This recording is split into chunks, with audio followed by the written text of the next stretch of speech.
जय हिंद। स्वागत है आपके अपने यूट्यूब चैनल ज्ञानशाला में। आपका अपना चैनल ज्ञान फॉर एग्ज़ाम अब ज्ञानशाला हो गया है, तो आप ज्ञानशाला से अब यूट्यूब पे सर्च मारेंगे तो अब हम आपको मिल जाएंगे।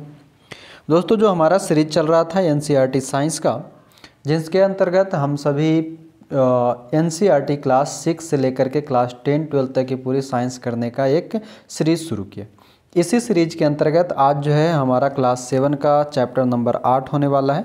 इससे पहले 6 चैप्टर ऑलरेडी आपका अपलोड कर दिया गया है। साथ ही साथ क्लास 6 के सभी ओल्ड और न्यू एनसीईआरटी मिला करके 16 चैप्टर आपके अपलोड कर दिए गए हैं।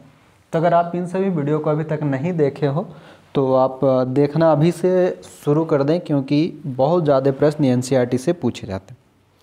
जैसे आज ही देखो, एक रिलेटेबल प्रश्न इसी चैप्टर से मैं आपको दिखा रहा हूँ। आज कितना तारीख है? 21 जनवरी है। 21 जनवरी का शायद फर्स्ट शिफ्ट का आप सीटेट का पेपर देखना। सीटेट के पेपर के अंतर्गत एक क्वेश्चन दिया हुआ था पश्चिम बंगाल के तूफान के बारे में। पश्चिम बंगाल में 1970 के आसपास की एक तूफान आई थी, उसके बारे में वो सवाल पूछा हुआ था। उसी तरह से देखो यहाँ पर भी एक घटना उड़ीसा की दे रखी है, जो कि चक्रवात से संबंधित 1999 की घटना। तो दोस्तों, ये जो सीटेट हो गया, बीपीएससी हो गया, या और भी जो यूपीएससी वगैरह जो एग्ज़ाम है, वनडे एग्ज़ाम जो है, इसमें एनसीईआरटी के क्वेश्चन हूबहू इस तरह से पूछे जाते हैं। जो बंगाल वाली कहानी है जो सीटेट में आज पूछा गया है, वह भी एनसीईआरटी के ही बुक से दिया गया है, ठीक है ना। जो कि क्लास 8-9 के आसपास में जब हम पढ़ेंगे पवन, तूफान और चक्रवात, उसमें इसकी घटना आपको याद मिलेगा। तो मैं बार बार कहता हूं कि आप पेन कॉपी लेकर के बैठो और हमारे द्वारा जो भी क्लास कराए जाते हैं उसको आप क्लास करते जाओ। और मैंने यह भी प्रयास किया है कि आप देख सकते हो सभी पीडीएफ को मैंने हाईलाइट करके रखा है। क्यों? क्योंकि वही हम आपको पढ़ाते हैं जो आपके काम के लिए होते हैं। पूरी किताब की पूरी पेज हम नहीं पढ़ाते। तो क्या आप तैयार हैं अब चैप्टर नंबर 8 पढ़ने के लिए? जल्दी से हाँ या ना में आप कमेंट करके बताओ। उसके बाद हम पढ़ेंगे आगे पवन, तूफान और चक्रवात। आज का चैप्टर और भी इम्पॉर्टेंट होने वाला है, क्योंकि बहुत सारे सवाल यहाँ से बनते हैं और डायरेक्टली बनते हैं, जिसे आप साइंस ना समझ करके आप ज्योग्राफी समझ बैठते हो। सवाल जब हमसे पूछा जाता है कि टाइफून कहाँ का है, चक्रवात कहाँ का है, तो ये सभी सवाल हम पढ़ते हैं किस में? ज्योग्राफी के अंतर्गत। लेकिन एनसीईआरटी में ये साइंस के अंतर्गत चैप्टर 8 में क्लास 7 का है। तो जल्दी से एक बार वीडियो को आप लोग शेयर करके आ जाओ। जो सब्सक्राइब नहीं किए वो सब्सक्राइब कर लो, क्योंकि दिन पर दिन जो है हमारा सब्सक्राइबर वो आप बढ़ा नहीं रहे हो, और बढ़ाने के कारण ना बढ़ने के कारण मेरा उम्मीद जो है थोड़ा सा मोटिवेशन कम होता जाता है, ठीक है। तो आप शेयर भी किया करो, सब्सक्राइब भी किया करो और लाइक कमेंट भी करते रहे करो।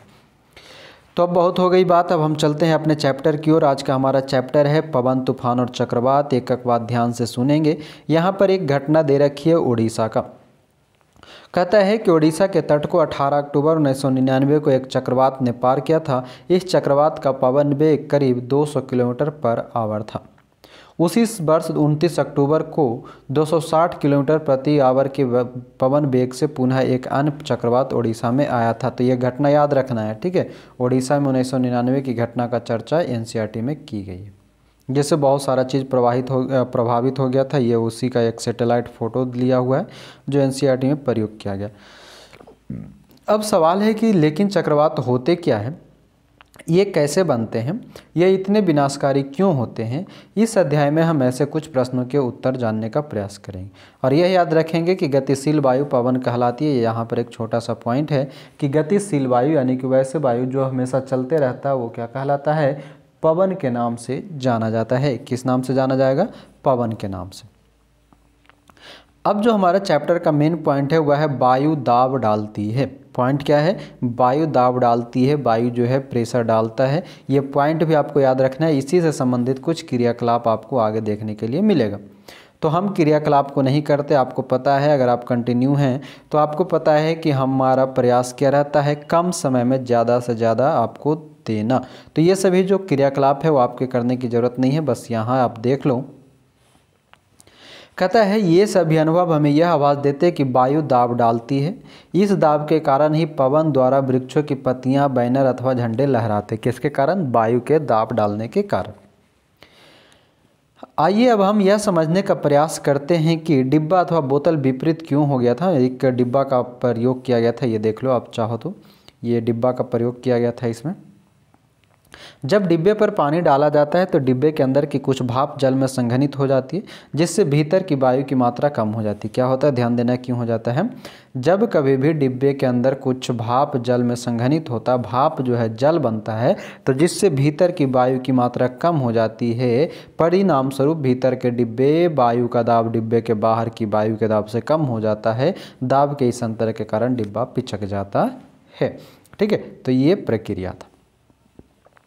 दूसरा पॉइंट है कि पवन का वेग बढ़ने पर वायु दाब घट जाता है। ये आपका याद रखने वाली पॉइंट है, ऐसा नहीं कि चैप्टर में ये जो पॉइंट दिया है, ये पहला क्या पढ़े कि वायु दाब डालती है, दूसरा ये है कि पवन का वेग बढ़ता है तो वायु दाब घटता है। ये आपको ऑप्शन वाइज दे देगा 1 2 3 करके, और कहेगा इनमें से कौन सही है, और एक कुछ गलत ऑप्शन दे देगा और 2 3 ऐसा दे देगा।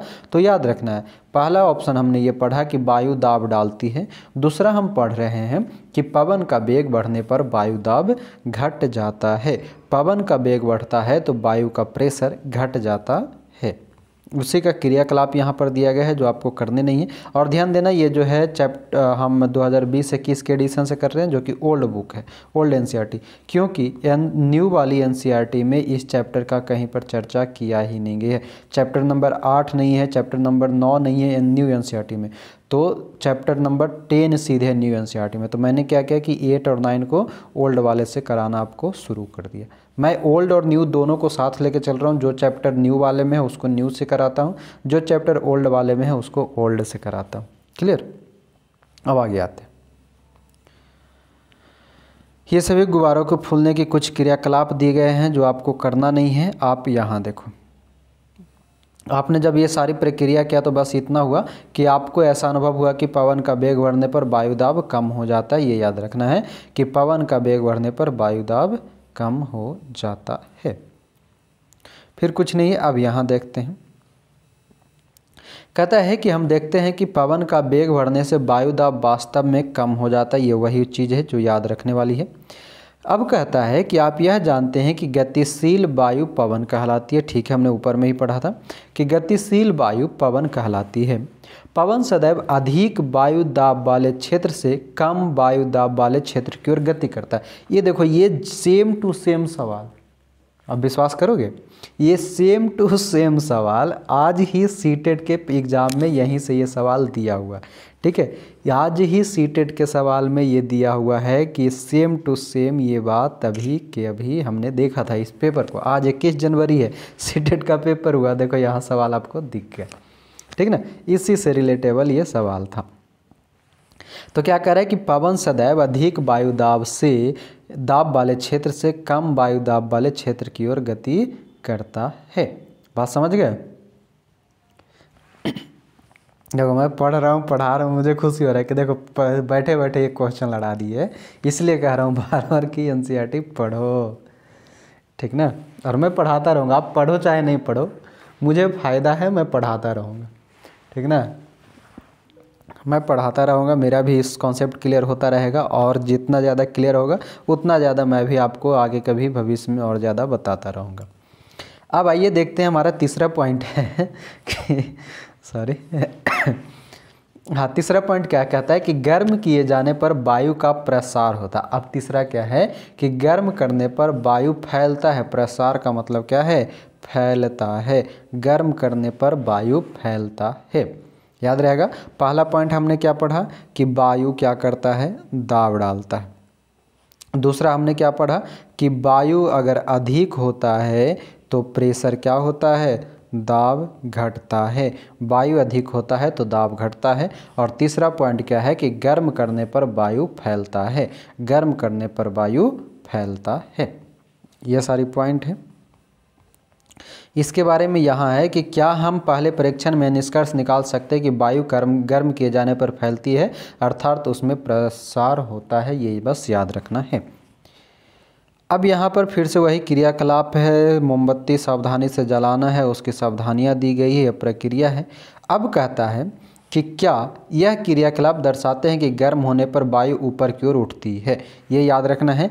मतलब यहाँ से आपको याद रखना है कि गर्म करने होने पर वायु ऊपर की ओर उठती है, यानी कि ये पॉइंट नंबर 4 हो गया। क्या हो गया? गर्म होने पर वायु ऊपर की ओर उठती है। पहला हम क्या डाले?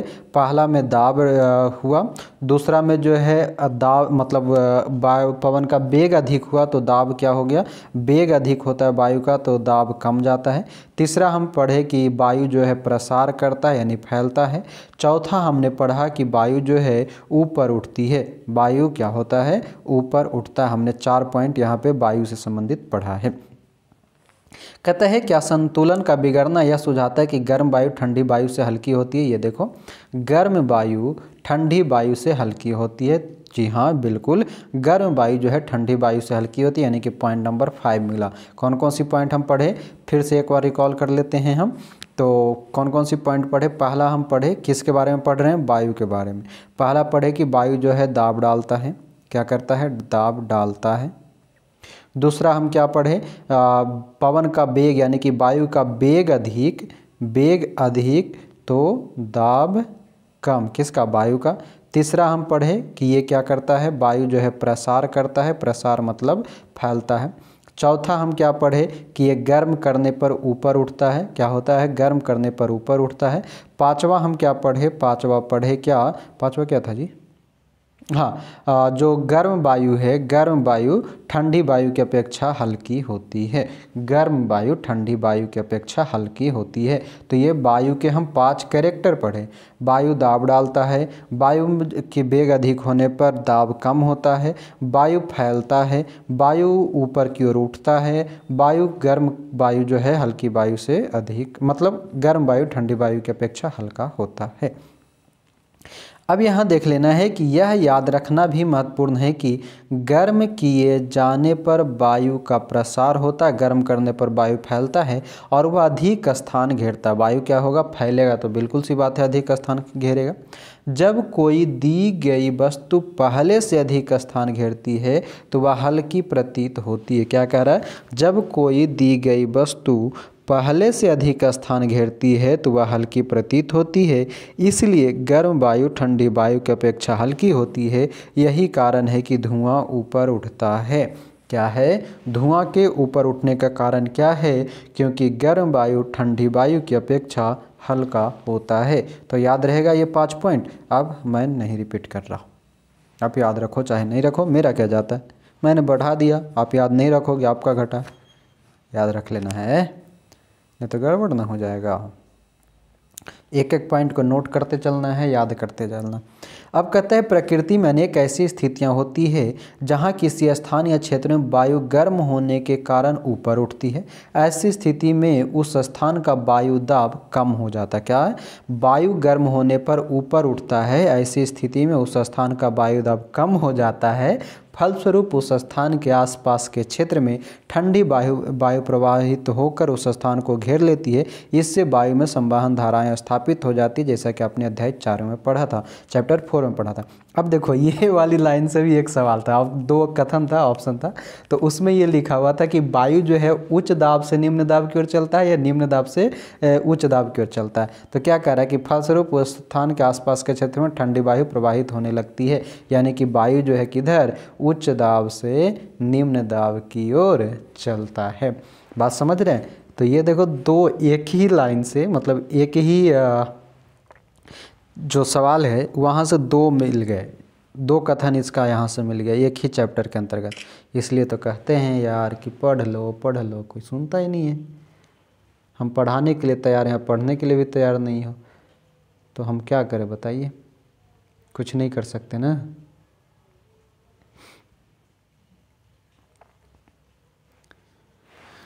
हाँ, अब हम आगे आते हैं। चौथा है पवन धाराएं पृथ्वी के असमान रूप से गर्म होने के कारण उत्पन्न होती है। अभी अभी एक पॉइंट है, ये 6ठा नंबर पॉइंट हो गया, ठीक है, कि पवन धाराएं जो है पृथ्वी के असमान रूप से गर्म होने के कारण उत्पन्न होता है। यानी कि पवन की धारा उत्पन्न होने के कारण क्या है? तो पृथ्वी के गर्म होने का कारण है। पृथ्वी जब असमान रूप से यानी कि जहाँ तहाँ से गर्म होना शुरू हो जाता है तो पवन की धाराएं यानी कि पवन यानी कि हवा बहने लगता है। यहाँ हम ऐसी कुछ स्थितियों का विवरण प्रस्तुत कर रहे हैं जिनके कारण पृथ्वी के वायुमंडल में पवन धाराएं उत्पन्न होती है। वो स्थितियाँ कौन कौन सी है ये देखना है। और अब जो है ज़रा सा ध्यान देना है, कान और ध्यान को थोड़ा सा खोलना है और ध्यान से हमारी बातों को समझना है, सुनना है। ये वाली जो आगे के चैप्टर, हम आगे के पॉइंट जो पढ़ रहे हैं, ये बहुत ही इम्पॉर्टेंट होने वाला है। किसके बारे में हम पढ़ने वाले हैं? तो पवन के, पृथ्वी के वायुमंडल में पवन की जो धाराएं उत्पन्न होती है उनकी कौन कौन सी स्थितियां हैं इसके बारे में। तो सबसे पहला हमारा है भूमध्य रेखीय और ध्रुवीय क्षेत्रों का असमान रूप से गर्म होना। भूमध्य रेखीय और ध्रुवीय क्षेत्रों का असमान रूप से गर्म होने से संबंधित मुझे एक प्रश्न याद आ रहा है।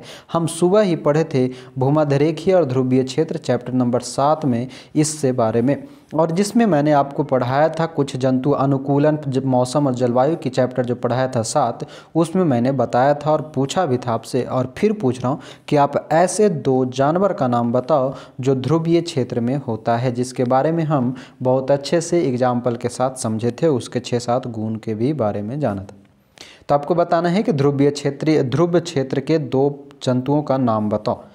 दूसरा सवाल आपसे ये है कि भूमध्य रेखा के आसपास वाले जो वर्षावन पाए जाते हैं उसको क्या कहते हैं? उष्णकटिबंधीय वर्षावन या शीतोष्णकटिबंधीय वर्षावन? ये आप आंसर में बताओगे। क्या भूमध्य रेखा के आसपास पाए जाने वाले वर्षावन को क्या कहते हैं? उष्णकटिबंधीय वर्षावन या शीतोष्णकटिबंधीय वर्षावन? आपको आंसर कमेंट में करना है। हाँ, तो हम चलते हैं कि भूमध्य रेखीय और ध्रुवीय क्षेत्रों के असमान रूप से गर्म होने के बारे में। तो कहता है आपने संभवतः भूगोल में पढ़ा होगा कि भूमध्य रेखा के आसपास के क्षेत्रों को सूर्य की अधिक उच्चतम ऊष्मा मिलती है। इससे इन क्षेत्रों में पृथ्वी की सतह के निकट की वायु गर्म हो जाती है। गर्म वायु ऊपर उठती है और ठंडी वायु भूमध्य रेखा के दोनों ओर स्थित 0 से 30 डिग्री अक्षांश की पट्टी के क्षेत्रों में भूमध्य क्षेत्र की ओर गतिशील हो जाती है। इस प्रकार उत्पन्न पवन धाराएं उत्तर और दक्षिण से भूमध्य रेखा की ओर बढ़ती है, यानी कि बहती है। अब ध्यान देना है, पहले इतना समझो उसके बाद आगे पढ़ेंगे। ये कहना क्या चाह रहा है कि भूमध्य रेखा के आसपास के जो क्षेत्र है वहाँ पर सूर्य की अधिकतम ऊष्मा गिरती है। भूमध्य रेखा, आप ये पृथ्वी देख लो, ये वाली, ये आपका पृथ्वी, और ये बीचों बीच की जो लाइन है यहाँ पर सूर्य की अधिकतम क्रिया यानी कि सूर्य की अधिकतम किरण पड़ती है। अच्छा, ये बताइए, हमने एक सवाल यानी कि पीछे क्लास में पढ़ा था कि सूर्य की जो किरण है वो पृथ्वी पर किस विधि से आता है? चालन विधि या फिर विकिरण विधि? हमने चालन पढ़ा था, संवहन पढ़ा था, विकिरण पढ़ा था। तो आपको बताना, जिसमें चालन विधि जो है चालन ठोस में होता है, संवहन विधि द्रव और गैस में होता है। तो किरण किससे आएगा? विकिरण से आएगा। सूर्य का किरण किस विधि से पृथ्वी पर आता है? तो विकिरण विधि से आता है। चलो वो छोड़ो, अब आगे बढ़ते हैं। तो क्या है? अधिकतम सूर्य होगा। कहता है इन क्षेत्रों के पृथ्वी की सतह के निकट की वायु गर्म हो जाती है, यानी कि भूमध्य रेखा के आसपास की वायु गर्म हो जाएगी। गर्म वायु ऊपर उठती है और ठंडी वायु भूमध्य रेखा के दोनों ओर स्थित 0 से 30 डिग्री के पट्टी के भूमध्य क्षेत्र की ओर गतिशील हो जाती है। गर्म वायु ऊपर उठेगा, ठंडी वायु यहाँ पर उसको भरने आएगा। ठंडी वायु क्या करता है? उसको भरने के लिए आता है। और 0 से 30 डिग्री अक्षांश की पट्टी के क्षेत्र में भूमध्य रेखा क्षेत्र की ओर गतिशील हो जाती है। इस प्रकार उत्पन्न पवन धाराएं क्या करता है? इस प्रकार उत्पन्न पवन धाराएं, एक मिनट,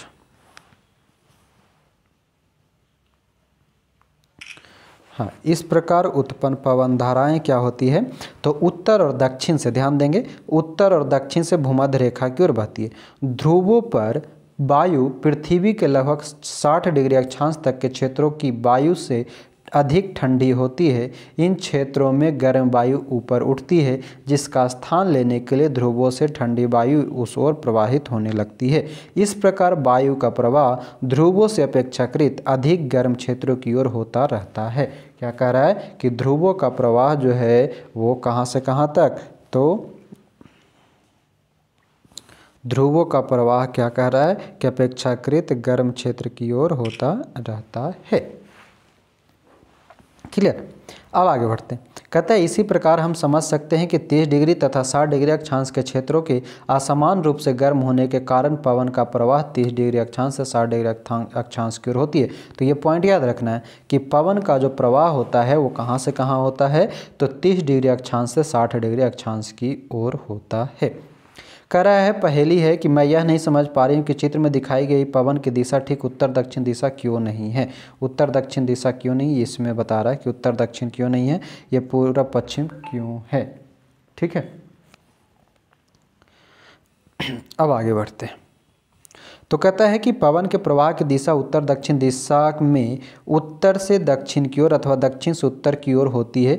दिशा में यह परिवर्तन पृथ्वी के घूर्णन के कारण होता है। क्या कह रहा है कि पवन की प्रवाह की दिशा हमेशा उत्तर और दक्षिण दिशा की ओर होती है, चाहे वो पवन या तो उत्तर से दक्षिण की ओर चलेगा या दक्षिण से उत्तर की ओर चलेगा। इसका कारण क्या है, तो यह है पृथ्वी के घूर्णन। पृथ्वी के घूर्णन के कारण पवन की प्रवाह या पवन की दिशा उत्तर दक्षिण दिशा की ओर होता है। या तो पवन उत्तर से दक्षिण की ओर चलेगा या पवन दक्षिण से उत्तर की ओर चलेगा, लेकिन किसके कारण होता है, तो पृथ्वी के घूर्णन के कारण होता है। क्लियर है, पूरा पश्चिम नहीं चलता है, पृथ्वी के घूर्णन के कारण पवन की प्रवाह की दिशा उत्तर दक्षिण की ओर होता है। अब दूसरा पॉइंट है थल और जल का असमान रूप से गर्म होना। पहला जो हमने पढ़ा वो था भूमध्य रेखा और ध्रुवीय क्षेत्र के बारे में, अब है थल और जल का असमान रूप से गर्म होना। तो कहता है अध्याय 4 में, अब देखो अध्याय 4 आपको जाके पढ़ना पड़ेगा, मैं ज़्यादा नहीं बता रहा, ठीक है। अध्याय 4 जाइए, आप पढ़िए, उसके बाद अध्याय 8 आके पढ़िए। बार बार कह रहे हैं कि आप एक एक चैप्टर को पढ़ते जाओ ताकि आपका हर एक चैप्टर में कहीं ना कहीं लिंक जुड़ता जाएगा। तो हम बात कर रहे हैं कि अध्याय 4 में आपने पढ़ा समुद्र समीर और थल समीर के विषय में पढ़ा था। समुद्र समीर वो होता है जो दिन के समय में समुद्र का हवा स्थल की ओर आता है, तो समुद्र को स्थल को क्या करता है, समुद्री हवा ठंडा करता है। और थल समीर वो होता है जो थल की जो ज़मीन है, ज़मीन की हवा जब समुद्र की ओर जाता है तो उसे हम थल समीर कहते हैं। तो याद रखना है, समुद्र समीर जो समुद्र से चलने वाली हवाएं थल पर आती है तो समुद्री समीर कहलाता है। जो समुद्री समीर होता है वो ठंडा पवन लाता है, और थल समीर वो होता है जो थल से समुद्र की ओर हवा ले जाता है, और थल समीर की हवा गर्म होता है। ये आप अध्याय 4 में पढ़े होंगे, पढ़ा होगा, और नहीं पढ़े हैं तो आप जाके अध्याय 4 पढ़ें। अब कह रहा है ग्रीष्मकाल यानी कि गर्मियों में थलीय क्षेत्र अधिक तेजी से गर्म होता है। क्या कह रहा है, ग्रीष्मकाल में थलीय क्षेत्र अधिक तेजी से गर्म होता है और अधिकांश समय थल का ताप समुद्री जल की अपेक्षा अधिक रहता है। क्या है, अधिकांश समय थल का ताप समुद्री जल की अपेक्षा अधिक रहता है। थल के ऊपर की वायु गर्म होकर ऊपर उठ जाती है, इससे पवन समुद्र से थैल की ओर बहती है, यह मानसूनी पवन होती है। क्या कह रहा है मानसूनी पवन, कि गर्मी के समय में थलीय क्षेत्र अधिक तेजी से गर्म होता है। बिल्कुल, अधिक समय तक थल का ताप समुद्र जल की अपेक्षा अधिक रहता है। ठीक है, थल के ऊपर की वायु गर्म होकर ऊपर उड़ जाएगा। जो ज़मीन है, ज़मीन की वायु हमेशा हमने क्या पढ़ा कि वायु जो है गर्म होने पर ऊपर उड़ता है, गर्म होने पर ऊपर उठता है। तो थल जो है यानी कि गर्मी के समय में थल की जो हवा है वो ऊपर की ओर उड़ जाता है, तो क्या करता है, समुद्र का पानी थल की ओर आने लगता है, और ये क्या हानि क्या कहलाता है, समुद्री समीर कहलाता है। और समुद्री समीर किससे होता है, तो मानसूनी पवन के रूप में होता है। जब पवन समुद्र से थल की ओर बहने लगता है तो ऐसी पवन को मानसूनी पवन भी कहते हैं। चित्र 8.9 आपको देखना है, जो कहाँ है ये देख लो, इसमें भी कुछ विशेषता वो हम पढ़ाएंगे। लेकिन यहाँ पर एक पॉइंट दे रखा है जो अक्सर पूछा जाता है कि मानसून शब्द की उत्पत्ति अरबी शब्द मौसम से हुई है, जिसका अर्थ है ऋतु। मौसमी शब्द की उत्पत्ति किस भाषा में हुई है, तो अरबी भाषा में हुई है, और जिसका अर्थ है मौसम, ऋतु। अब यहाँ देखो ये पिक्चर दी गई है, और ये पिक्चर में कुछ काम की चीज़ दी गई है। चित्र 8.9 देखेंगे ध्यान से। कहता है थल विशेष रूप से राजस्थान के मरुस्थलों के असमान तापन से ग्रीष्म काल में दक्षिण पश्चिम दिशा से मानसून निर्मित होता है। ये मानसूनी पवनें अपने साथ हिंद महासागर से काफ़ी जलवाष्प लेकर आती है। तो आपको क्या याद रखना है, यहाँ पर सिर्फ ये है नहीं, याद रखने वाली पॉइंट है कि जो राजस्थान के आसपास के मरुस्थल का क्षेत्र है वहाँ पर असमान तापमान होता है, दिन में बहुत ज़्यादा गर्मी, रात में बहुत ज़्यादा ठंडा। तो क्या होता है कि ग्रीष्म काल में यानी कि गर्मी के समय में राजस्थान के मरुस्थल में दक्षिण पश्चिम दिशा, कौन सी, दक्षिण और पश्चिम, यानी कि ये वाली जो दिशा है, ये वाली दक्षिण पश्चिम दिशा से मानसून निर्माण होता है। कब, ग्रीष्म काल में राजस्थान के मरुस्थल में दक्षिण पश्चिम दिशा से मानसून का निर्माण होता है और ये मानसूनी पवनें हिंद महासागर से काफ़ी जलवाष्प लेकर जाता है और इससे राजस्थान के आसपास में क्या होता है, बारिश शुरू हो जाता है। क्या हो जाता है, बारिश शुरू हो जाता है। तो याद रखना है कि राजस्थान के मरुस्थल में ग्रीष्म काल में वर्षा किसके कारण होता है, तो दक्षिण पश्चिम मानसून से होता है और ये अपना पानी कहाँ से उठाता है, तो हिंद महासागर से उठाता है। याद रहेगा एक बार फिर से, राजस्थान के मरुस्थल में असमान तापमान होने के कारण गर्मी में दक्षिण पश्चिम दिशा से आने वाली मानसून पवनें मानसून का निर्माण करता है और ये मानसूनी पवनें हिंद महासागर से अपनी पानी को लाकर राजस्थान में बारिश कराता है। तो राजस्थान में गर्मी में बारिश किस मौसम के कारण, तो दक्षिण पश्चिम मानसून के कारण होता है। अब आगे आ जाओ, ये है 8.10। यहाँ पर आप देख सकते हो ये भारत का ही मैप है, इसमें कुछ दर्शाया गया है जिसमें शीतकाल की चर्चा की गई है। उधर हमने ग्रीष्म काल में मानसून के बारे में पढ़ा जो राजस्थान के अंतर्गत आ रहा है, जो दक्षिण पश्चिम मानसून लेकर हिंद महासागर से आ रहा है। अब हम बात करें शीतकाल यानी ठंडा यानी कि वर्तमान समय। कहता है शीतकाल में थल और जल में असमान तापमान के कारण पवन उत्तर पश्चिम के अपेक्षाकृत ठंडे स्थानों से आती है। ये शीत पवन अपने साथ जलवाष्प लाती है, इसलिए शीतकाल में वर्षा भी कम होता है। क्या याद रखना है कि शीतकाल में थल और जल के असमान तापमान होने का कारण क्या है, तो पवन उत्तर पश्चिम की ओर चलता है।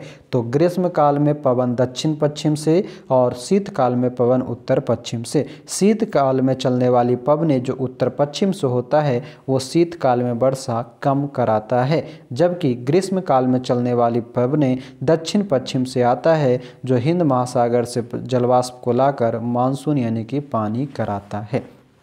याद रहेगा, दोनों याद रखेंगे। और यहाँ देखिए एक आभार लिखा हुआ कि भारत मौसम विज्ञान विभाग नई दिल्ली। तो ये यहाँ से दो सवाल है कि भारत मौसम विज्ञान विभाग की हेडक्वार्टर कहाँ है, नई दिल्ली है। दूसरी बात ये कि भारत के अंतर्गत जितने भी मौसम संबंधित घटनाएं होती है वो कौन जारी करता है, तो भारत मौसम विज्ञान विभाग, जो कि हमने चैप्टर नंबर 7 में इसके बारे में पढ़ा था। अब आगे चलते हैं। कहता है शीतकाल यानी कि सर्दियों में पवन के प्रवाह की दिशा विपरीत हो जाती है। ध्यान रखना, शीतकाल में पवन के प्रवाह की दिशा विपरीत हो जाती है, अर्थात यह थल से समुद्र की ओर चलती है, जो कि चित्र 8.10 में है। तो ओवरऑल आप अब यहाँ ये समझो, यहाँ पर पॉइंट क्या रखा था, थल समीर और समुद्र समीर। अध्याय 4 के बारे में बात किया था कि समुद्र समीर और थल समीर के बारे में हमने पढ़ा था अध्याय 4 में। इसी को दर्शाते हुए मैं आपको फिर से याद दिला दूं कि थल समीर और समुद्र समीर क्या होता है। समुद्र समीर वो होता है जो हवा समुद्र से स्थल की ओर जाए, वो समुद्र समीर कहलाता है। और समुद्र समीर जो होता है वो गर्मी के समय में दक्षिण पश्चिम से बारिश कराने का काम करता है। वही शीतकाल में थल समीर चलता है और थल समीर जो होता है थल से समुद्र की ओर पवन जाती है, इस कारण से शीतकाल में पवन की प्रवाह की दिशा विपरीत हो जाती है। मतलब गर्मी में पवन कहाँ से कहाँ तक, तो गर्मी में समुद्र समीर चलता है जो पवन समुद्र से धरती की ओर आता है यानी कि स्थल की ओर आता है, और शीतकाल में पवन जो है स्थल से समुद्र की ओर जाता है। अब आगे बढ़ो, कह रहा है ये बूझो है, कह रहा मैं यह जानने को उत्सुक हूँ कि ये पवन धाराएं हमारे लिए क्या करती है। तो कहता है समुद्रों में आने वाली पवन अपने साथ जलवाष्प लाती है जिससे वर्षा होती है। समुद्र से आने वाली जो पवन यानी कि हवाएं होती है वो अपने साथ जलवाष्प लाती है जिससे वर्षा होती है, और यह प्रक्रम जल चक्र का एक चरण है। जल चक्र क्या होता है, वाटर साइकिल, जो कि समुद्र से आने वाली पवनों को उठा करके ऊपर लाता है, संघनन के माध्यम से बादल बनता है, बादल वही बन करके फिर से बारिश के रूप में बरसता है जो कि जलवाष्प के रूप में होता है। तो अब ध्यान दो यहाँ पर कि समुद्र से आने वाली पवन अपने साथ जलवाष्प ला रही है, यानी कि कौन सी मानसून को उठा के लेके आ रहा है, ये कौन सी? दक्षिण पश्चिम मानसून को उठा करके ये ला रहा है। और ये दक्षिण पश्चिम मानसून कहाँ था? राजस्थान में। कहाँ था? राजस्थान में था। क्लियर? अब आगे बढ़ो। अब कह रहा है गर्म मानसून हवाएं अपने साथ जलवाष्प लाती है जिससे वर्षा होती है। वर्षा लाते हैं और हम आनंद का अनुभव करते, किसान वगैरह अपना अपना फसल वगैरह बोना शुरू कर देता है, आनंद उठाता है, ये ठीक है, ये उसको उठाने दो। अब देखो ये यहाँ पर एक कहानी कविता लिखा हुआ है, आप चाहो तो पढ़ लो, थोड़ा बहुत बचपना याद आ जाएगा। कहता है आइए अब हम ऐसी दो घटनाओं जैसे तड़ित, झंझा और चक्रवात का अध्ययन करें। अब हम किसके बारे में पढ़ेंगे? तड़ित, झंझा और चक्रवात। यह भी बहुत ही इंपॉर्टेंट है, इसको भी ज़रा ध्यान से पढ़ेंगे। तो आइए जानते हैं तड़ित, झंझा और चक्रवात क्या कहता है। तो कह रहा है कि तड़ित झंझा, ध्यान देना है, यहाँ से पॉइंट एक एक नोट करना है। तड़ित झंझा भारत जैसे गर्म, आर्द्र, उष्ण कटिबंधीय क्षेत्र में अक्सर विकसित होते रहते हैं। यानी कि तड़ित झंझावट जो होता है, जो स्ट्रोम बोलते हैं ना, वो बिजली चमकना, जो कहाँ पर? भारत के अंतर्गत। और भारत में कैसी जलवायु है? तो यहाँ का मानसून जो है वो गर्म, आर्द्र और उष्ण कटिबंधीय। ताप में वृद्धि होने के कारण ऊपर की ओर उठती हुई पवन प्रबल हो जाती है। प्रबल मतलब मजबूत, ठीक है। पवन वायु में पहले से विद्यमान जल बूंदों को अपने साथ ऊपर की ओर ले जाती है, जहां ताप कम होने के कारण वो जम जाता है और पुनः नीचे की ओर गिरने लगती है। ये हमने पढ़ा था बादल वगैरह के बारे में, जब आपको पिछले चैप्टर में पढ़ाया था, तब क्लास 6 में पढ़ाया था इसके बारे में बेहतरीन ढंग से, जहाँ पर संवहन की बात हमने किया था, चालन और विकिरण की बात किया था। तो यहाँ पर हम क्या समझ रहे हैं कि तड़ित झंझावट जो है भारत में आते रहता है। किस कारण से? तो भारत की जलवायु गर्म, आर्द्र और उष्णकटिबंध होता है, इसलिए। हमने जाना कि ताप में वृद्धि होने के कारण पवन जब ऊपर की ओर उठती है, ऊपर की उठने के समय में पवन जो है गर्म हो जाता है, और गर्म होने के कारण ऊपर जाते हुए उसको रास्ते में जो ठंडे जल होता है वो मिलता है, और उससे जा कर के मिलने के बाद वो जम जाता है, और जैसे ही ताप कम होता है तो ताप कम होने के कारण वो पानी जलवाष्प नीचे की ओर गिरने लगता है। कहता है कि गिरती हुई जल की बूंदें और तीव्र वेग से ऊपर उठती हुई वायु की परस्पर क्रिया से बिजली कौंधती है। ठीक है, क्या कह रहा है कि गिरती हुई जल की बूंदें और तीव्र वेग से ऊपर उठती हुई वायु की परस्पर क्रिया से बिजली तड़ित कौंधती है, जिससे ध्वनि उत्पन्न होती है। इसी घटना को हम तड़ित झंझावट कहते हैं।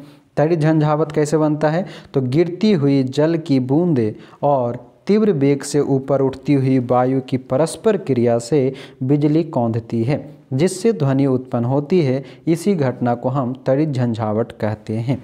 ठीक है, गिरते हुए जल की बूंद और तीव्र वेग से ऊपर उठती हुई वायु, मतलब ऊपर से आ रहा है बूंद, नीचे से जा रहा है वायु, जब ये दोनों आपस में टकराता है तो बिजली उत्पन्न होता है। इसी को हम क्या कहते हैं? तड़ित झंझावट कहते हैं।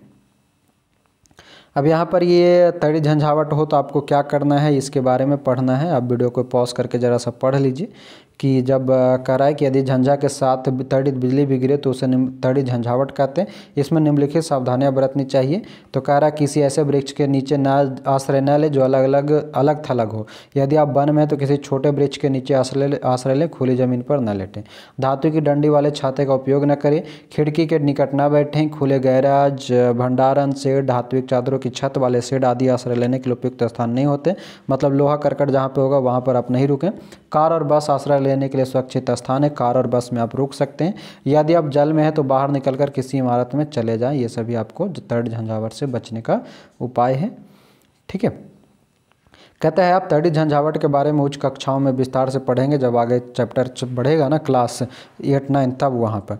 अब कहता है तड़ित झंझावट कैसे चक्रवात बन जाता है। यानी कि अभी हम पढ़ा तड़ित झंझावट, जिसमें क्या हो रहा था कि ऊपर से आने वाली बूंदें, नीचे से जाने वाली गर्म हवाएं जब दोनों टकराती है तो बिजली उत्पन्न होता है, और यही बिजली उत्पन्न तड़ित झंझावट कहलाता है, और भारत में ये ज़्यादा होता है। अब ये कह रहा है कि तड़ित झंझावट कैसे चक्रवात बन जाता है, इसके बारे में। तो आप जानते हैं कि जल को द्रव में वाष्प अवस्था में परिवर्तित करने के लिए ऊष्मा की आवश्यकता होती है। जल को द्रव से वाष्प बनाना हो तो आप उसको गर्म करोगे, और गर्म करोगे तो वाष्प बन करके ऊपर की ओर उठेगा। अब कह रहा है कि बादल के बनने से पहले जब वायुमंडल से ऊष्मा लेकर वाष्प में परिवर्तित हो जाता है, क्या कह रहा है, बादल के बनने से पहले जल वायुमंडल से ऊष्मा लेकर वाष्प में परिवर्तित हो जाता है। जब जलवाष्प वर्षा की बूंदों के रूप में पुनः द्रव्य के रूप में परिवर्तित होती है तो यह ऊष्मा वायुमंडल में निर्मुक्त हो जाती है, मतलब ऊष्मा बाहर आ जाता है। बाहर आने वाली या निर्मुक्त होने वाली ऊष्मा से आसपास की वायु गर्म हो जाती है। इस प्रकार गर्म वायु ऊपर की ओर उठती है जिससे वायु दाब कम हो जाता है। बार बार ये बात दोहरा रहा है कि वायु जो है वो गर्म वायु ऊपर की ओर उठता है जिससे वायु दाब कम हो जाता है। फलस्वरूप तड़ित झंझा के केंद्र की ओर, ध्यान देना है, तड़ित झंझा के केंद्र की ओर उच्च वेग की अधिक वायु गति करने लगती है। इस चक्र की पुनरावृत्ति अनेक बार होती रहती है। घटनाओं की श्रृंखला का अंत बहुत ही निम्न दाब के ऐसे तंत्र के निर्माण के साथ होता है जिसके चारों ओर उच्च वेग की वायु की अनेक परतें कुंडली के रूप में घूमती रहती है। मौसम की इस स्थिति को हम चक्रवात कहते हैं और वायु वेग और वायु दिशा चक्रवात के तापमान और आर्द्रता में वृद्धित करने वाले कुछ कारक है जो कि मोस्ट इम्पॉर्टेंट है। क्या कह रहा है कि चक्रवात के तापमान और आर्द्रता को बढ़ाने के लिए क्या चाहिए, तो वायु का वेग और वायु की दिशा जरूरी होता है। चक्रवात के तापमान और आर्द्रता को बढ़ाने के लिए वायु का वेग और वायु की दिशा का होना जरूरी होता है। तो ये था चक्रवात के बारे में। चक्रवात के बारे में ओवरऑल इतना है कि वो बादल बनने के बाद जब जल में वायुमंडल में ऊष्मा लेकर के जो जल होता है वो पहले से गर्म होकर के बूंद बन जाता है, फिर से वो परिवर्तित हो जाता है। परिवर्तित होने के बाद जो वर्षा का जल होता है उसमें ऊष्मा होता है, ऊष्मा निकल करके आसपास के सभी वायु को गर्म कर देता है और वायु गर्म होने के बाद ऊपर उठता है जिससे दाब कम हो जाता है। और इससे क्या होता है कि वहाँ के आसपास की जो पहले से मौजूद वायु होता है वो उस खाली वायु को, जहाँ से वायु ऊपर की ओर उठता है, उसको भरने के लिए आता है और एक कुंडली के रूप में यानी कि गोल गोल आता है। इस कारण से वहाँ पर ये घूमती हुई नजर आती है। यही स्थिति चक्रवात कहलाता है। और चक्रवात के तापमान और आर्द्रता को वृद्धि करने के लिए वायु का वेग और वायु की दिशा मुख्य कारक होता है। बात समझ गए। अब आइए, यह है चक्रवात की संरचना। ये देख सकते हो, देखिए, इसको समझने का प्रयास कीजिए। ये धारा इधर की ओर बह रहा है और ये चक्रवात की गति करने की दिशा, यानी कि जो चक्रवात है ऐसे ऐसे घूम रहा है, ठीक ना। तो यही है, यहाँ पर नेत्र होता है, नेत्र है, ये प्रभंजन पवन है यहाँ। आइए इसको समझ लेते हैं हम एक और, चक्रवात की संरचना। कहता है किसी चक्रवात का केंद्र एक शांत क्षेत्र होता है। चक्रवात कहाँ उत्पन्न होता है, तो शांत क्षेत्र में उत्पन्न होता है। किसी चक्रवात का केंद्र एक शांत क्षेत्र होता है, इसे झंझा का नेत्र कहते हैं। क्या कहते हैं, जो चक्रवात उत्पन्न होने की जो शांत क्षेत्र होता है उसे हम नेत्र कहते हैं। कहता है कोई विशाल चक्रवात वायुमंडल में वायु का तेजी से घूर्णन करता पिंड होता है जो पृथ्वी तल से 10 से 15 किलोमीटर की ऊंचाई पर स्थित होता है। यह याद रखना है कि वायुमंडल में जो पिंड होता है घूर्णन करता हुआ 10 से 15 किलोमीटर ऊंचाई पर होता है। चक्रवात के नेत्र का व्यास 10 से 30 किलोमीटर तक होता है, ये भी याद रखना है। चक्रवात के नेत्र का व्यास, नेत्र क्या है, तो चक्रवात का वह शांत क्षेत्र जहाँ से चक्रवात उठता है, वह है पृथ्वी का वह शांत क्षेत्र जहाँ से चक्रवात उत्पन्न होता है, नेत्र कहलाता है। और नेत्र का व्यास कितना होता है, 10 से 30 किलोमीटर होता है। ऊपर में क्या था कि वायुमंडल में वायु का तेज गति से घूर्णन करता पिंड होता है जो पृथ्वी तल से 10 से 15, यानी कि चक्रवात क्या है, तो 10 से 15 किलोमीटर की ऊंचाई पर पृथ्वी के तल से उत्पन्न होता है। और चक्रवात के नेत्र का व्यास कितना होता है, तो 10 से 30 किलोमीटर होता है। कहता है यह बादलों से मुक्त क्षेत्र होता है और इसमें पवन का वेग न्यून होता है। चक्रवात में ध्यान रखना, पवन का वेग न्यून होता है। इस शांत और स्पष्ट नेत्र के इर्द गिर्द लगभग 150 किलोमीटर अमाप का बादल का क्षेत्र होता है। इस क्षेत्र में उच्च वेग की पवन 150 से 250 किलोमीटर पर आवर और सघन वर्षा वाले घने बादल होते हैं। इस क्षेत्र से परे पवन वेग क्रमशः कम होता जाता है। चक्रवातों की उत्पत्ति का प्रक्रम अत्यधिक जटिल होता है। इसे एक प्रतिरूप द्वारा दर्शाने का प्रयास किया गया है, ये चित्र में दिया गया है। बस आपको ज़्यादा कुछ नहीं जानना है। ओवरऑल यहाँ से इतना याद रखना है कि चक्रवात का केंद्र जो शांत क्षेत्र होता है उसे झंझा का नेत्र कहते हैं। जो चक्रवात उत्पन्न होता है पृथ्वी के तल से 10 से 15 किलोमीटर की ऊंचाई पर निर्माण होता है। चक्रवात के नेत्र का व्यास 10 से 30 किलोमीटर तक होता है। बस इतना याद रखना। अब आते हैं हम चक्रवातों द्वारा होने वाला विनाश। तो विनाश के बारे में आपको यहाँ से आप जान सकते हो, ये बताने की ज़रूरत नहीं है, नॉर्मल कहानी है। कहता है, थोड़ा सा स्पीड में खींचूंगा, ठीक है इसको। कहता है चक्रवात काफ़ी विनाशकारी हो सकते हैं। तेज पवन समुद्र के जल को तटों की ओर ढकेलती है। भले ही चक्रवात तट के से सैकड़ों किलोमीटर दूर हो, ये चक्रवात के आगमन के पूर्व संकेत होते हैं। पवन द्वारा उत्पन्न होने वाली जल की लहरें इतनी शक्तिशाली होती है कि उनके आघात से कोई भी व्यक्ति बच नहीं सकता है। चक्रवात के नेत्र में निम्न दाब के कारण उसके केंद्र में जल सतह उच्च स्तर तक उठ जाता है। उठता जल 3 से 12 मीटर की ऊंचाई तक उठ सकता है, ये सभी जानना है। कहता है कि ऐसा लगता है मानो जल की दीवारें तट की ओर बढ़ती आ रही है। इसके परिणाम स्वरूप समुद्र की पानी कम ऊंचाई पर स्थित तटीय क्षेत्रों में प्रवेश कर जाता है, जिससे जीवन और संपत्ति की गंभीर हानि होती है। यह पानी की मिट्टी की उर्वरता को भी कम कर देता है। चक्रवात कौन करता है? चक्रवात। कहता है चक्रवात के तट को पार करते समय होने वाली लगातार वर्षा बाढ़ की स्थिति और भयावह बना देती है। ये चक्रवात के कुछ कारण। अब देखो इम्पॉर्टेंट जो इसमें कह रहा है कि चक्रवात को विश्व के विभिन्न भागों में भिन्न भिन्न नामों से जाना जाता है। अमेरिकी महाद्वीप में इसे हरिकेन कहते हैं। बहुत बार आपने सुना होगा, पढ़ा भी होगा कि अमेरिका महाद्वीप में चक्रवात को हरिकेन कहते हैं। फिलीपीन और जापान में टाइफून कहते हैं। क्या कहते हैं? फिलीपीन और जापान में हम इसको क्या कहते हैं? टाइफून कहते हैं। फिलीपींस और जापान में क्या होता है? टाइफून होता है। अमेरिका महाद्वीप में ये क्या होता है? हरिकेन होता है। अब देखिए यहाँ पर एक पॉइंट लिख दिया है कि भूमध्य रेखा के आसपास के क्षेत्र जहाँ चक्रवात निर्मित होता है, चक्र सर्वव्यापी परिघटना, मतलब सबसे ज़्यादा जो अगर भूमध्य रेखा के आसपास में चक्रवात होगा तो वहाँ पर सबसे ज़्यादा, मतलब वहाँ पर सबसे ज़्यादा भूमध्य रेखा के आसपास में सबसे ज़्यादा चक्रवात उत्पन्न होता है। अच्छा ये बताइए तो भूमध्य रेखा के आसपास से कौन कौन सी देश से गुजरता है, आप बता सकते हैं? भूमध्य रेखा जिसे हम 0 डिग्री कहते हैं, है ना? कहते हैं ना जी? अरे हाँ ना, बोलिए ना, कहते हैं ना? ठीक है, तो ये देखिए ये है दक्षिण अमेरिका।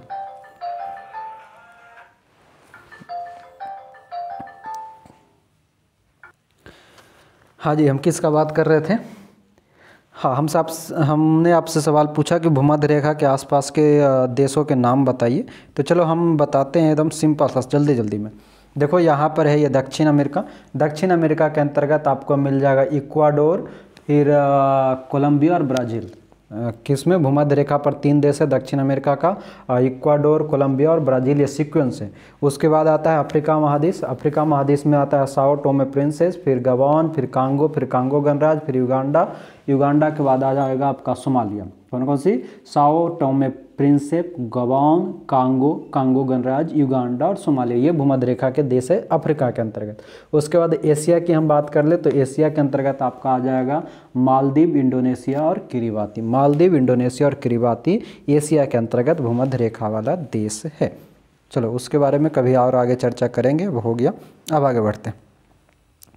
अब देखिए यहाँ पर किसी टॉर्नेडो का एक व्यास दिया गया, आप चाहो तो इसको आराम से याद रख सकते हो, पढ़ लीजिएगा थोड़ा सा वीडियो रोक करके, कुछ नहीं है, बचने का उपाय दिया गया। अब कहता है चक्रवात अपने साथ अति उच्च वेग की पवन लाते हैं जो घर, दूरभाष और अन्य संचार प्रणाली, वृक्षों आदि से को क्षति पहुंचाती है, जिससे जीवन और संपत्ति की अत्यधिक हानि हो जाती है। अब आता है टॉर्नेडो। कहता है हमारे देश में टॉर्नेडो अधिक नहीं आता है, हमारे यहाँ टॉर्नेडो नहीं आता है। टॉर्नेडो, ध्यान देना है कि टॉर्नेडो गहरे रंग के कीपाकार बादल होते हैं, मतलब ऐसा बादल जो घूमता रहता है, ऐसा कीप, आइसक्रीम का जैसा। इनकी कीप जैसी संरचना आकाश से पृथ्वी तल की ओर आती हुई प्रतीत होती है, मतलब आकाश से पृथ्वी की ओर आता हुआ प्रतीत होगा। अधिकांश टॉर्नेडो कमजोर या निर्बल होते, परंतु कोई विनाशकारी टॉर्नेडो लगभग 300 किलोमीटर प्रति आवर के वेग से गति कर सकता है। टॉर्नेडो चक्रवात के भीतर भी बन सकता है। तो ये कथनात्मक रूप से याद रखना है कि टॉर्नेडो जो है भारत में ज़्यादा नहीं आता।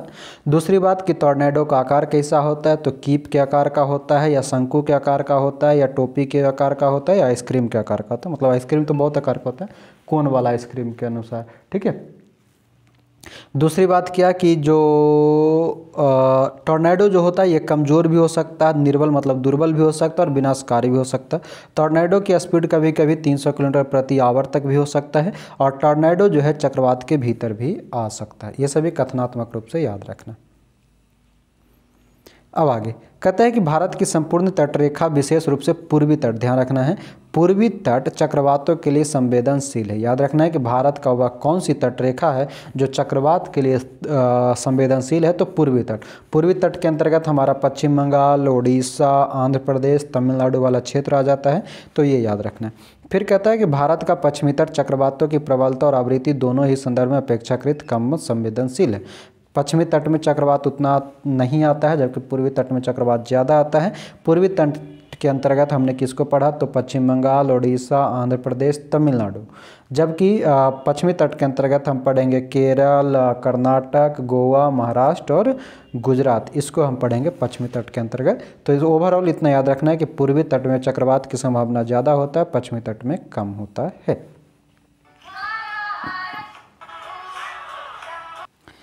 हाँ, अब हम देखते हैं कि हमने पढ़ा कि सभी झंझा या तूफान निम्न दाब के क्षेत्र होते हैं। झंझा के निर्माण में पवन महत्वपूर्ण भूमिका निभाती है, इसलिए पवन के वेग की माप करना महत्वपूर्ण है। पवन के वेग मापने वाले उपकरण को हम क्या कहते हैं, वायुमापी कहते हैं। ये याद रख लेना, पवन के वेग के मापने वाले को वायुमापी कहते हैं। अब ये है प्रभावी सुरक्षा उपाय। तो प्रभावी सुरक्षा उपाय के बारे में आप इसको आराम से पढ़ लेना। जनता द्वारा किए जाने वाले काम को आप आराम से पढ़ लेंगे। यदि आप चक्रवात प्रभावित क्षेत्र में रहते हैं तो आपको क्या क्या करना चाहिए, आप PDF से पढ़ लेंगे। और कहता है किसी भी संभावित झंझा के 48 घंटे पहले ही चक्रवात सतर्कता तथा चक्रवात सूचना जारी कर दी जाती है, और चक्रवात चेतावनी भी कम से कम 24 घंटे पहले ही जारी कर दी जाती है। तो ये सभी जो है आपको पढ़ लेना है एक बार। अब है हमारा प्रमुख शब्द, यानी कि चैप्टर हमारा ख़त्म हो गया। चैप्टर ख़त्म होने के बाद जो है क्या करेंगे कि ये पवन वेग मापी के बारे में आपने पढ़ा, जो पवन मापता है, चक्रवात के बारे में पढ़ा। फिर हरिकेन जो कि कहाँ चलता है, हरिकेन अमेरिका के अंतर्गत चलता है। झंझावट जो तूफान वाला तड़ी झंझावट पढ़े, मानसूनी पवन पढ़े, दाब, तड़ी झंझा, टॉर्नेडो, टाइफून फिलीपींस और जापान में हम पढ़े। उसके बाद आपने क्या सीखा, इसके बारे में चर्चा दिया गया है। तो इसके बारे में चर्चा दिया गया है, तो आप इसको याद रख लेंगे कि हमारे आसपास के हमारे आसपास की जो वायु दाब डालती है, वायु गर्म करने पर प्रसारित होती है और ठंडा करने पर संकुचित। मतलब गर्म होने पर फैलता है, ठंडा होने पर वो क्या होता है, तो मतलब कि कम जाता है। ठीक है। उसके बाद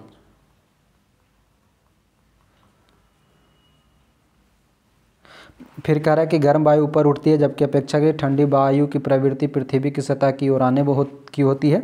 जब गर्म वायु ऊपर उठती है तो उस स्थान पर वायु दाब कम हो जाता है और आसपास के क्षेत्र की उच्च दाब की ठंडी वायु उस स्थान की ओर प्रवाहित होने लगती है। गतिशील वायु पवन कहलाती है। पृथ्वी पर असमान तापमान पवनों के बनने का प्रमुख कारण है। जलवाष्प वाली पवन वर्षा लाती है। उच्च वेग की पवन और वायु दाब के अंतर से चक्रवात बन जाता है। उच्च वेग की पवन और वायु दाब के अंतर से चक्रवात बनता है। उपग्रह तथा रडार जैसी उन्नत प्रौद्योगिकी की सहायता से चक्रवातों को मॉनिटर करना आसान हो गया है। स्व सहायता सबसे अच्छी सहायता है, अतः किसी भी चक्रवात के आने से पहले अपनी ही सुरक्षा की योजना बना लेना और सुरक्षा के उपाय को तैयार कर लेना अच्छा होता है। उसके बाद ये क्या है, निम्नलिखित प्रवाह चित्र आपको उस परिघटना को समझाने में सहायक होगा जिसके कारण बादलों का निर्माण और वर्षा होती है तथा तूफान और चक्रवात आता है। इसको आप एक बार स्क्रीनशॉट करके रख लें या फिर खुद से इसको पढ़ लीजिए। उसके बाद यहाँ से आपका प्रश्न है, फिर नीचे में चल के एक लाइन दिया गया है, क्या आप जानते हैं। तो कहता है कि त्वरित गर्जन की कौंध 4 लाख ही है ना, इकाई दहाई सैकड़ा हज़ार 10,000 लाख, हाँ 4 लाख किलोमीटर प्रति आवर से भी अधिक वेग से चलती है त्वरित गर्जन की कौंध। यह अपने आसपास की वायु को सूर्य की सतह के ताप से 4 गुना से भी अधिक ताप तक गर्म कर सकती है, इसलिए यह इतनी खतरनाक होती है कौन, त्वरित गर्जन कौंध। और इस प्रकार ये होता है चैप्टर नंबर 8 आपका पूरी तरह से समाप्त। उम्मीद करते हैं आपको पसंद आया होगा, आपने एंजॉयमेंट के साथ साथ इसको पढ़ाई किया होगा, और यह भी उम्मीद करते हैं कि आप अपना नोट्स भी बनाए होंगे, और यह भी उम्मीद करते हैं कि हम आपको समझाने में सफल रहे होंगे। तो बस यूं ही बने रहिए हमारे साथ, ऐसे ही डेली आपको 1-2 चैप्टर डेली हम आपको कराते रहेंगे, मिलते रहेंगे, मिलाते रहेंगे। आप भी पढ़ते रहें, पढ़ाते रहें, खेलते रहें, खिलाते रहें, घूमते रहें, घुमाते रहें, लेकिन सबसे बड़ी काम पढ़ते रहें। तभी के लिए आपका बहुत बहुत धन्यवाद। जाते जाते वीडियो को लाइक करके जाना है, कमेंट करके जाना है, और शेयर और सब्सक्राइब करके तो जाना ही है। तो अभी के लिए जय हिंद।